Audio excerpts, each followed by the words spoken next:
Hello' বন্ধুসকল, আজি আৰু এটা নিউ ব্লগত মই পাৰ্বিন আকৌ আহিলোঁ। এয়া আজি মোৰ তামপুৰত মেকআপ আছিল, দৰাৰ বিয়া আছিল। সিহঁতৰ দুজনী চিষ্টাৰে মোক বুকিং কৰিছে পাৰ্টি মেকঅভাৰৰ কাৰণে। আমি দৰাৰ ঘৰ যাই উপস্থিত হ'লোহি। দৰাৰ চিষ্টাৰজনে আমাক আগুৱাই নিব আহিছে। মানুহকেইজন কিন্তু বহুত ভাল। আমাক যাই পাই এনেকৈ চাহ খাবলৈ দিলে। আমি জমনি কৰি কৰি চাহ খাই থাকিলোঁ, কাৰণ সিহঁতৰ হেনো অলপ দেৰি হ'ব বুলি কৈছে। দৰাৰ কিছুমান নিয়ম নীতি কৰি আছে। দৰাৰ ভনীয়েক তাতেই আছিল।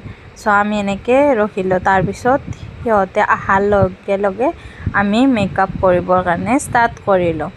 মোৰ বহুত ভাল লাগিছে। আপোনালোকে মোৰ মেকআপবিলাক বহুত পচন্দ কৰিছে, সেই হিচাপে বহুত বুকিং দি আছে।